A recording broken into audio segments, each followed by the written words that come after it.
The MoGraph category contains a whole bunch of fun toys to play with. And there's even a text tool here that makes creating text even easier than the way I showed you earlier, where we use a spline. And I'll cover that in this section.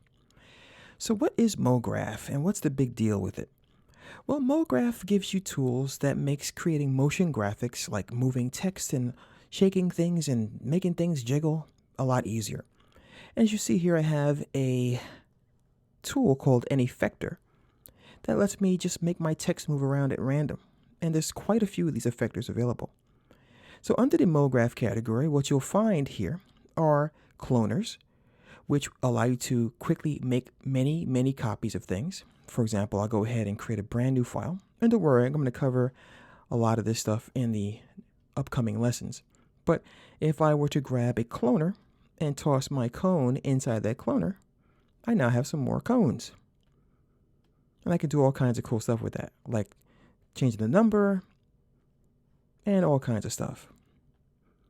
We also have other tools like Fracture, which allow you to have things break apart. MoText, which lets you create really cool text that has extrusions and everything built in, and the ability to actually apply some of the things called effectors. Now, effectors are pre-built special effects that you can then put on your objects so that they can move around and do all kinds of things. For example, you can have a formula effector, and a formula effector takes a certain amount of input. You have strength for many of them, so they can control how much this object is being affected by it, and more. You also have a fall off, which you can change to also control how your objects are affected by it. As you see here, I'm moving this effector and it's changing the size of the objects that it passes by, right? And that's really the beauty of the formula effector.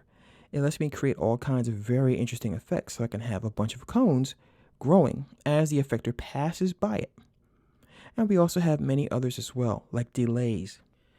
Delays are great for taking your animation that might be a little too smooth or too artificial and really adding a lot of ease in and ease out to your animations. So instead of your animations bouncing up and down, they can go and slow down and bounce and slow down. But it's a lot cooler looking all around. And we're going to talk about some of these guys in this section here. So we're going to talk about the plane effector as well. All right. So this is once again MoGraph. It's a series of tools that make animating things, especially for motion graphics, logos, text, and that kind of stuff, a lot easier and quite fun. So let's go ahead and dive in the upcoming lessons.